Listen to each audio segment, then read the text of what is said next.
tingly. Tony Allen with offense, Drew Holiday.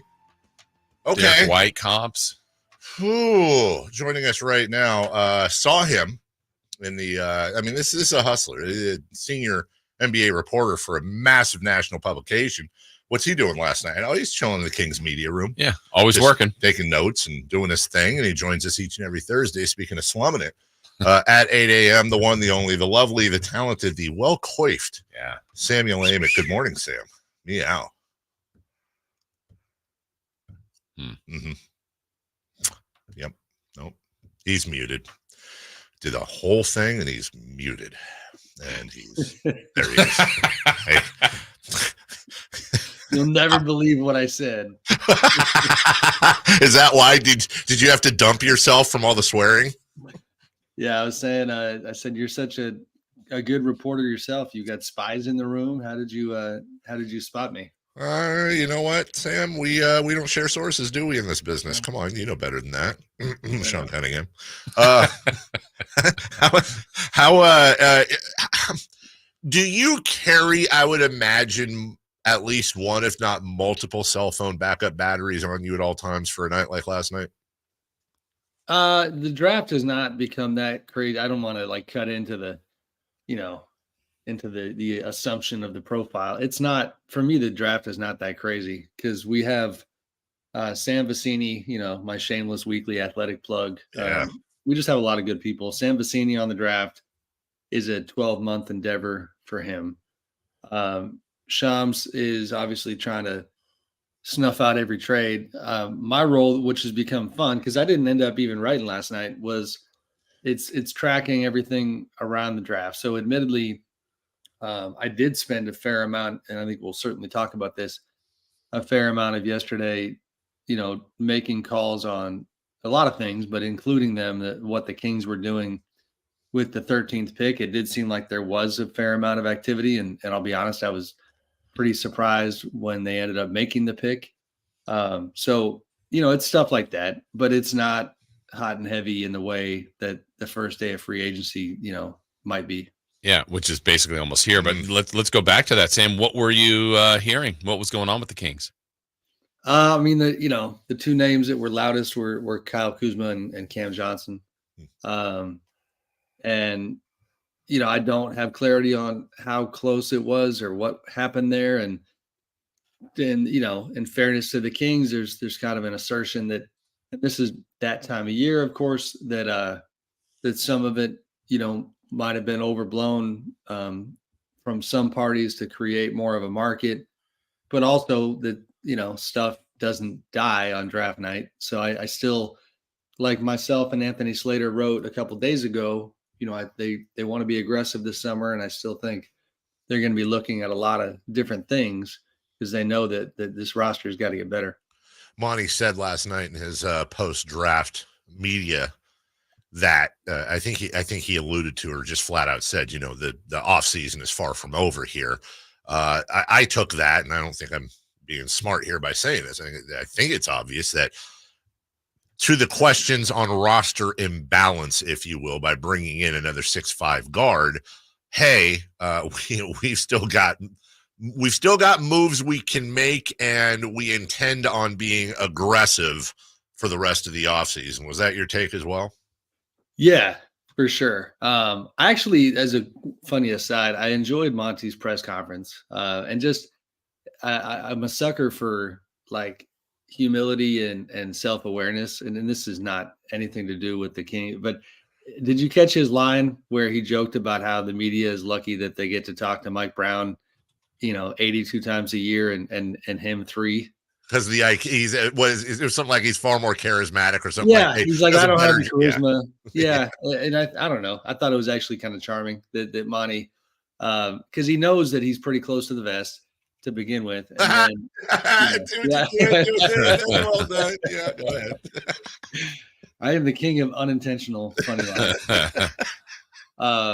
It's funny. I just wanted to read the room last night. And so I didn't end up asking him anything. And I probably wouldn't have done this, but I was tempted if I did ask him something to start by saying, I nice to see you. I like the new look. It's a good looking fishing vest right there. But yeah, like the off seasons, it's going to be wild. I think honestly, from the Kings and beyond, and we'll see what they do. But there's a lot of teams, or at least a handful of teams like them, where the motivation is at a high level to get something done. But it takes two to tango, and then on top of that, it's the question of price tag. Like you see, Mikal Bridges going to the Knicks the other night, and in some corners, the Knicks get celebrated for going all in, and it's a related context thing. Like I wrote about the Lakers this week, like their star players would like them also to go all in. But when all in, looks like 4 first and multiple pick swaps for somebody like Mikal Bridges, who might be the third or fourth option on the Knicks. If you're a team like the Kings or the Lakers, it's a tough business to be in, because that's, emptying the entire cabinet for the most part for, to take a swing at a guy. Yeah, what does that truly do to the market? Because a lot of people talked about that a few years ago, Sam, with like the Gobert trade. Like, wow, that was just so much overall, assets coming back for a player like Gobert, who's been good, but Bridges, like you said, is really good, but that's a lot. How much of a factor does that end up having on other GMs? I mean, I don't think it helps, for the teams that are pursuing, or maybe they should just say, hey, forget about that trade. Let's look at the Alex Caruso, Josh Giddey trade, and have that be the comp, because, that was one where people were surprised that the Bulls didn't get more. But, that is always part of the calculus, and that is part of this time of year. So, I don't think it helps. Yeah, can I follow up on that too, Sam? Because in your piece with Anthony Slater, you guys did talk about the Kings being close, or at least aggressive on Caruso. What other nuggets might you have on that? How close were they in that deal? Yeah, it seems like they were very close. And they had the 13 out there, and I think they were surprised, and not in any sort of disparaging kind of way, but it's really, it comes down to the fact that the Bulls and Arturas Karnisovas basically had a higher, value assessment of Josh Giddey than I think most of the league. And also that trade was unique because Sam Presti of the Thunder comes out and, unsolicited shares publicly that they had asked Josh to come off the bench, and he didn't want to. And so Josh obviously sees himself as a high level starter, but I think the Kings were well within their right to feel like what they had on the table was enough to get that done. He would have helped them quite a bit. That would have been a good move for a team that is trying to improve defensively. Sam Amick joining us. Let's just switch real quick to the Knicks. You mentioned that they re-signed OG Anunoby. Add that to Mikal Bridges. Seems like they're going all in. We were talking about the meeting of Mikal Bridges versus Tom Thibodeau, and the reputation Tom has for running his players in, and Mikal doesn't miss games. Is Tom Thibodeau, in your opinion, I wouldn't say on the hot seat, but is he on kind of the lukewarm seat this year now that Leon Rose and friends have kind of set him up with what I'm sure they believe is a championship contender? I mean, there's expectations, you know what I mean? Elevated expectations. And I shouldn't even admit this. I'm trying to remember whether Tibbs got they haven't gotten a deal done yet. I didn't think so. An extension for Tibbs. Right. So inevitably that would lend you to feel like there is pressure there. I think culturally he's in a great spot with them. I mean, it really is.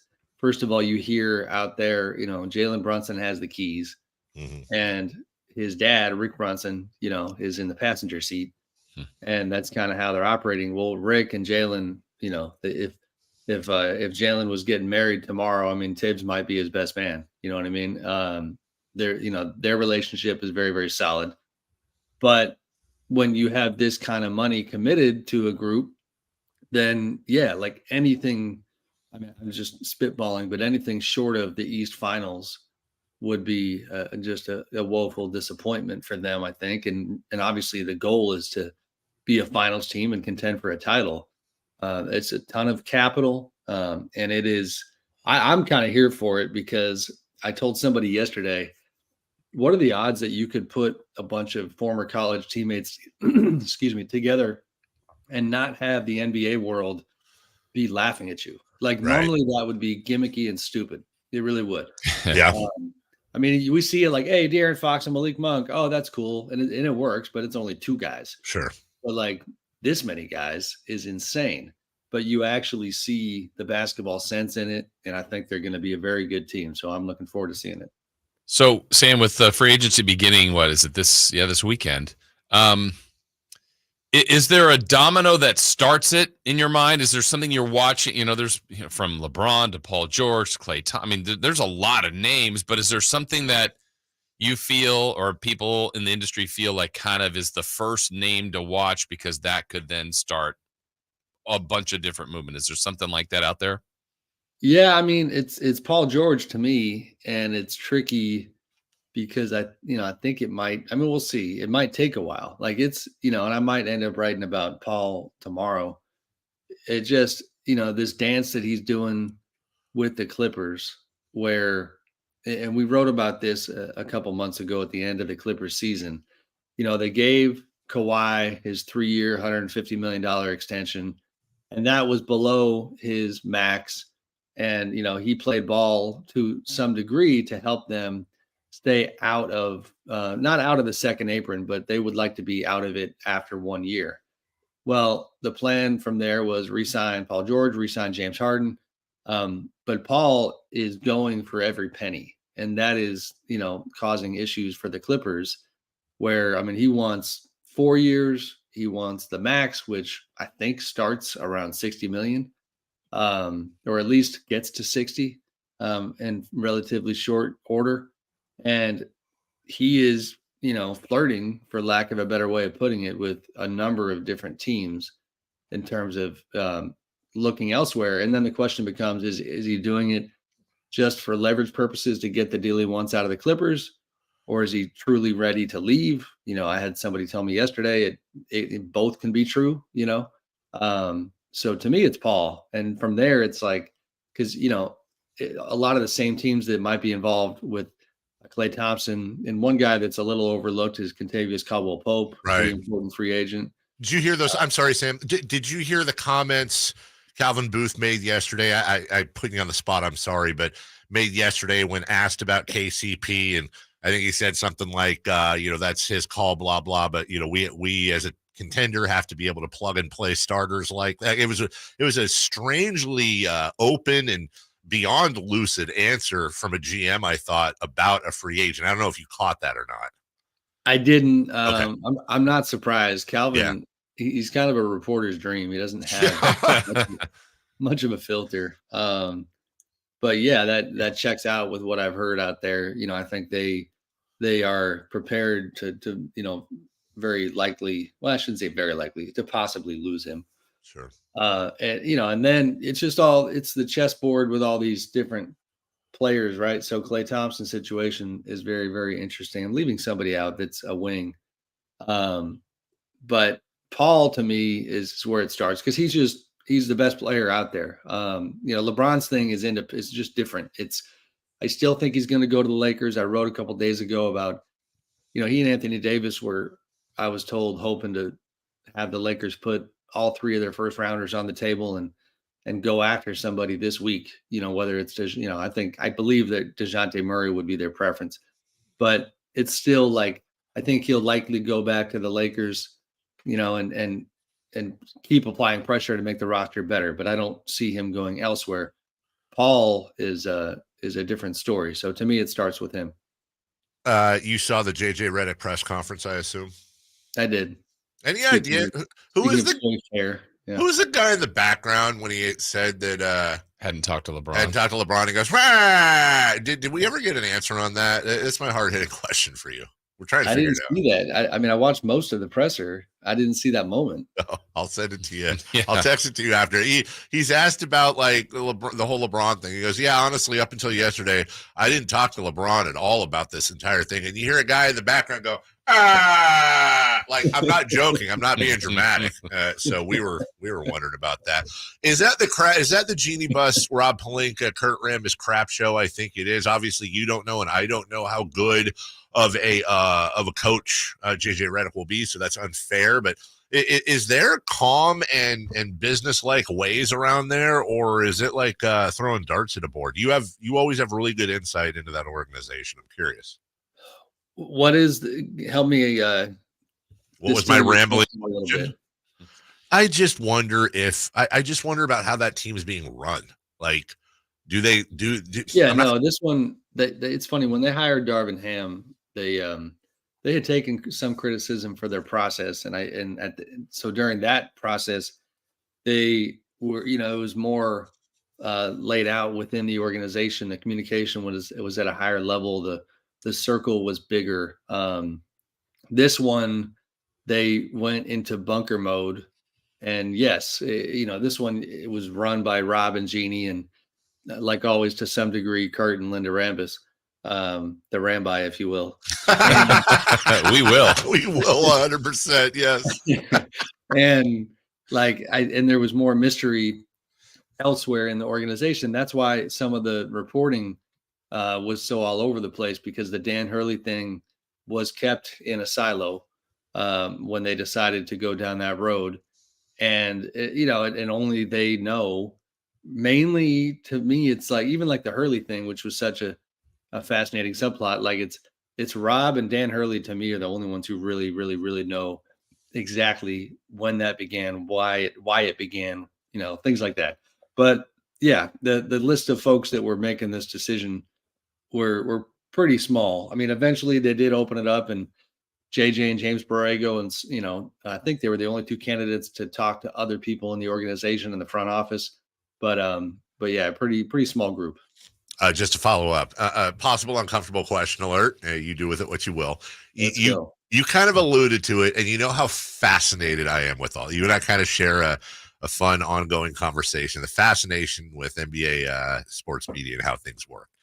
What, if any, hindsight take do you maybe have on those 2 weeks of coverage where you had one NBA reporter saying, hey, look, the JJ Redick's the focus, and then another NBA reporter was like, nope, Dan Hurley's the guy. And then there was arrows being thrown all over NBA Twitter and then the stratosphere, and then what do you know, it was the first reporter that ended up being right. Like, that whole thing just seemed so strange to me, Sam, from afar, knowing nothing.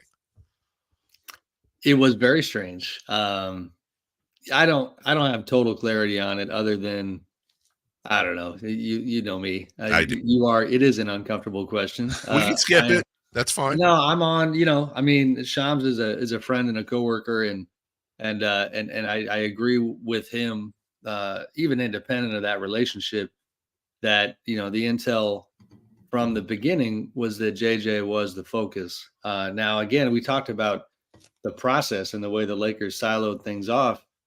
The reality is that when he was reporting that they were zeroing in on JJ, I mean, the Lakers were doing, very specific things that typically reflect in advanced kind of, part of the process, I guess, where it would indicate that they were locking in on one guy.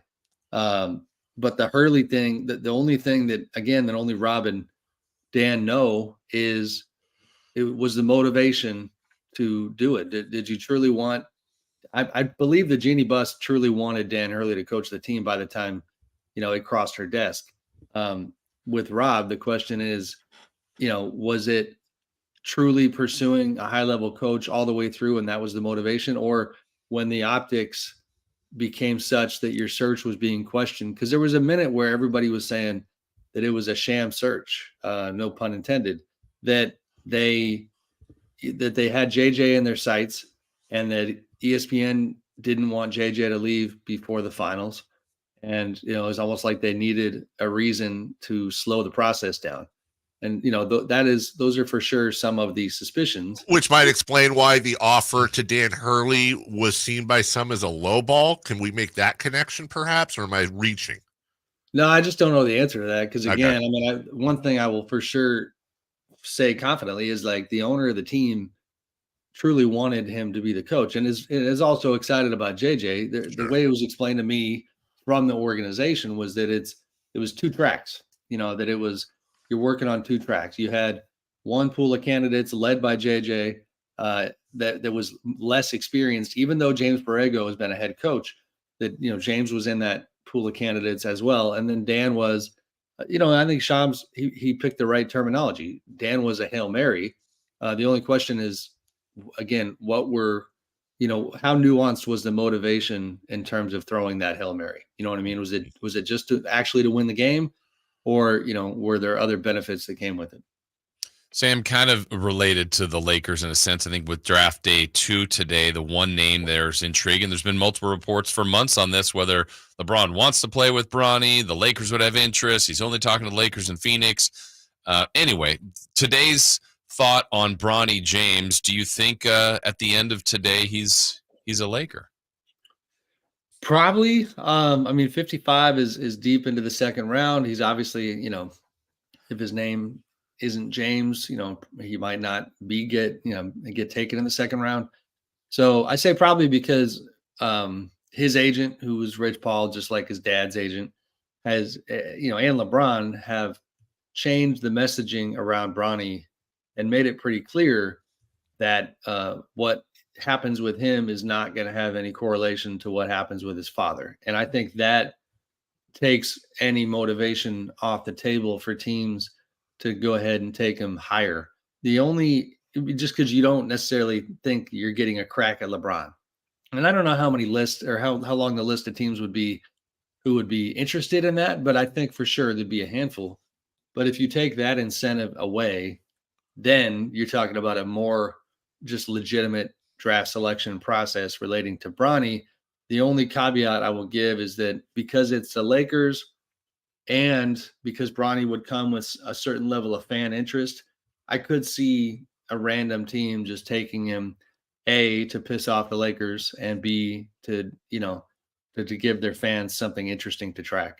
So last thing on that, and help me, because there's a logic disconnect for me, and that's nothing new. But if Rich Paul, who is LeBron James's agent and Bronny James's agent, and this relationship goes way beyond a normal player agent. I mean, LeBron pretty much, started Rich's career. The other guy is LeBron's son. It's almost like Rich Paul's nephew. What is the virtue of changing the conversation ahead of time that Bronny being picked would not affect where LeBron went? Why not stay silent on that? Let teams think what they want, increase Bronny perhaps his draft capital so that he makes more money, gets picked higher. I don't see how they lose in that scenario, but by coming out and saying that, maybe they're costing his kid a few spots. I just don't understand the virtue in him doing that. I hear you. I would argue, I'm going to attempt a comp here. If Mason decided to enter the radio industry and he was fresh out of college, had no resume, no clips, and you said, I can get you on at this station, and the process was not true to him. I mean, I just think even as a dad, like I think if you're Bronny, part of it might just be, I just would like to enter the NBA with people evaluating my talent, and not putting me in a spot where, the inherent nature of me being here is because this team wasn't actually in love with me and my game. They thought they were getting something else. Now that's where the comp ends, because nobody needs anything from Mason's father. That's not great point right there. There's no leverage there whatsoever. But and yes, money wise, you might lose some in the short term, but if they're not worried about it, long-term success, right?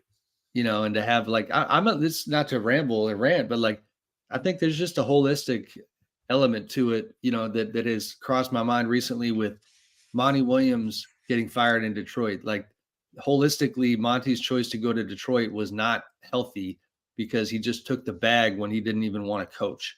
I've said recently, Paul George with the Clippers, I think holistically, Paul doesn't want to go back to the Clippers because I think he's worried that if they don't play well in the next 6 months, they might move him. Like the reasons for being where you are as a player, as a coach, as a person, like, I think they matter. And to me, that's why if I was running Bronny's, situation, I actually would probably do something similar to Rich. That same Amick of The Athletic. By the way, I feel as we wrap up here, we're late for a break, just contractually obligated. Sam, do you and or Anthony have any like super awesome Kings articles coming out tomorrow or Saturday that we need to know about? Because I feel like that's been kind of a habit lately where it comes out the day after we have you on, and then we got to wait a whole week for the cycle to have you back on again. Do you guys have anything coming out we should know about? Buddy, I love you guys. If you want to like change the contract so we drop stories on the morning of, the radio show. Yes. Yeah. Sure. But, yes. Like maybe like 3x the amount. Oh, just kidding. Sorry. We're sure.